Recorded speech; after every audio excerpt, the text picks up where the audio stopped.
What's going on, y'all? This is Big Trucker G coming back live with another video. If you haven't already, please like, comment, subscribe. I would greatly appreciate it. I would greatly appreciate it. So, we're going to get into it. What is police immunity or qualified immunity? What is it? We got the definitions, and I have one question for you too as well. Why are citizens, especially black folks, are scared of it? Why are we so scared of it? Let's go on with the information, shall we? We cannot do anything unless we define what is police immunity. So this is the definition I got for right here for police immunity.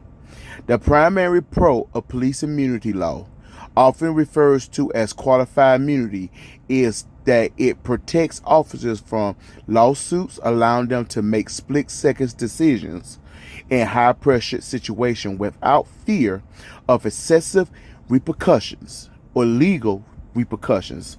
However, the main con is that it significantly hinders accountability by shielding officers from lawsuits even when they commit serious misconduct, potentially leading to a lack of justice for victims and discouraging police reform. Pros of police immunity law: protects officers from frivolous lawsuits. Qualified immunity is intended to shield officers from lawsuits that lack merit, allowing them to focus on their duties without fear of being sued for every action taken in the line of duty. Encourage decisive action in emergencies. By providing legal protection, officers may feel more empowered to make quick decisions during critical situations without overthinking potential legal ramifications. Reduces administrative burden on courts. By filtering out baseless lawsuits, qualified immunity can help courts focus on more serious cases. Cons of police immunity law: hinders accountability for misconduct. Critics argue that qualified immunity often shields officers who commit serious violations of civil rights, making it difficult for victims to seek legal readiness or redress. I'm sorry.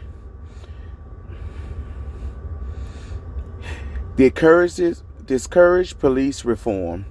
By limiting legal consequences for their misconduct, qualified immunity can discourage departments from implementing necessary reforms to address police brutality or excessive force.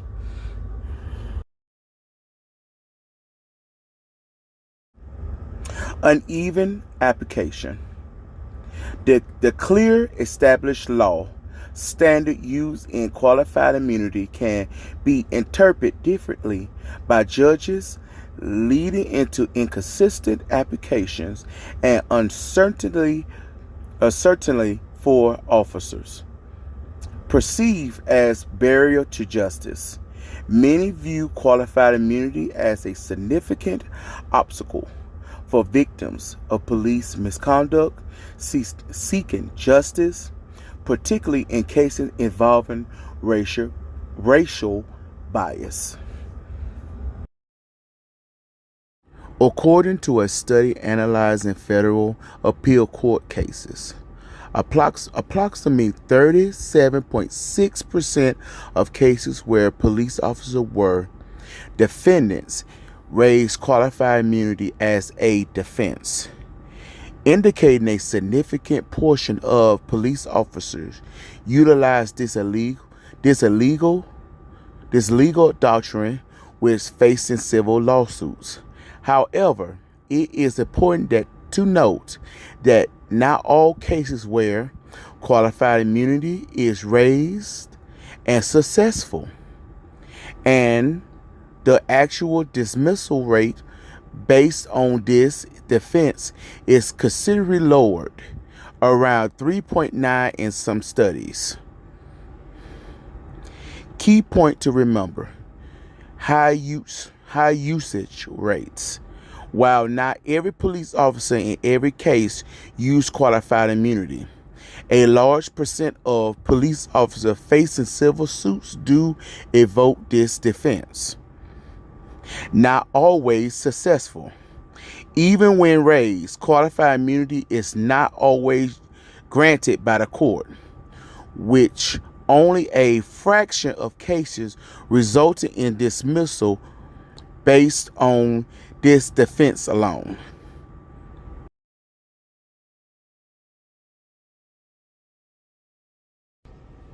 So wait a minute. Let me get this straight. I wrote it down on my paper, on my pad right here. Let me read it again. Even when raised, is not always granted by the courts.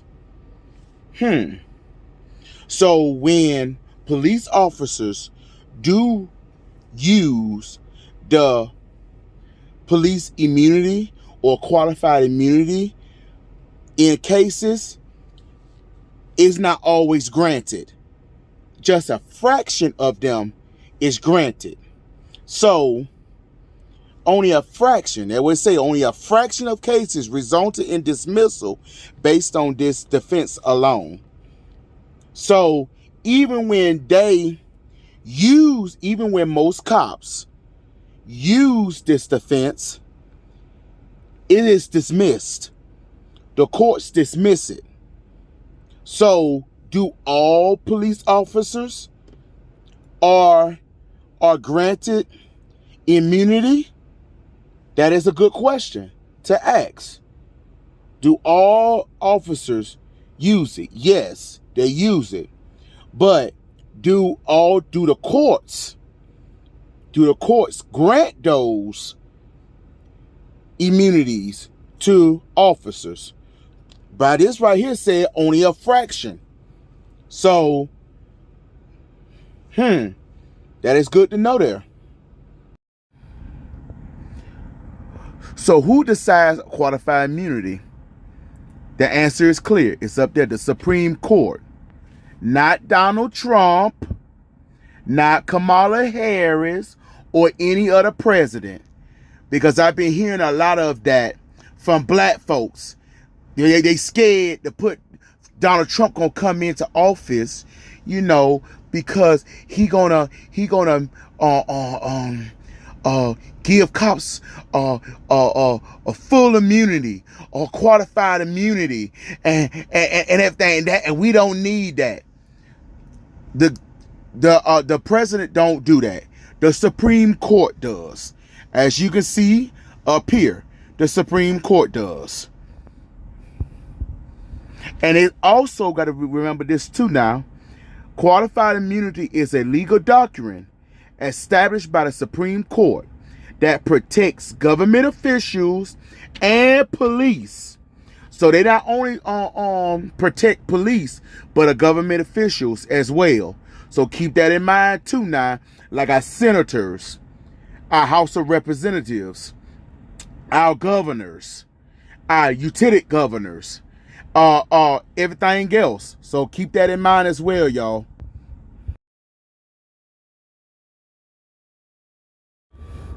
What are the origins of qualified immunity?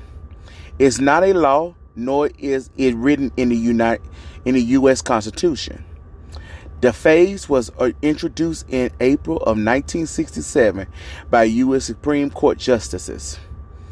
The all-white male panel decided in Pearson versus Ray that while a group of black and white clergymen had their civil rights violated when they was arrested by police in Jackson, Mississippi, for occupying a white-only waiting area of a bus depot, they could not sue the officer for their arrest.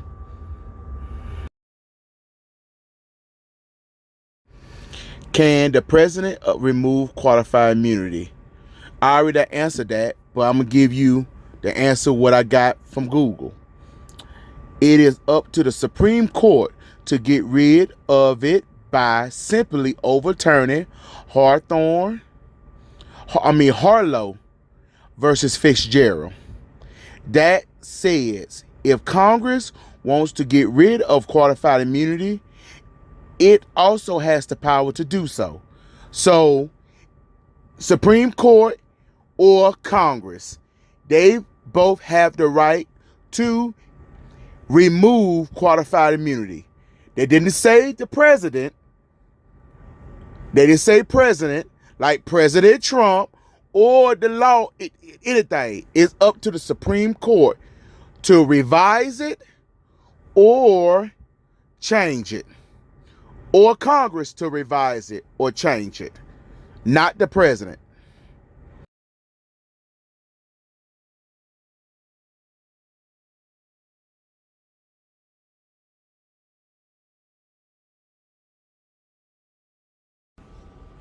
And my thing, I want to get to my fellow black people. If this thing was, they say down here, happened 40 years ago, then why are we so scared of qualified immunity when it happened and it's not passed, but it was passed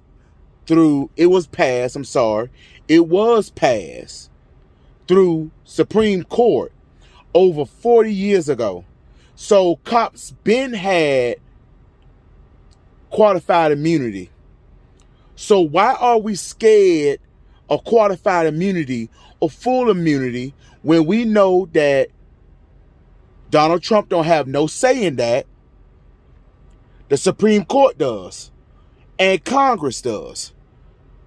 So now we know. Why are y'all so scared? Yes, Donald Trump agrees with qualified immunity for police officers, but he can't really change it. From the evidence show right here, and this down here, if you read it right quick, like while I'm talking, it says very clearly that the Supreme Court got to overturn it, or Congress got to do something about it. Both of them, not the president. So I'm asking y'all, what is y'all fear about qualified immunity or cops getting full immunity when cops had it for over 40 years now, ever since 1967?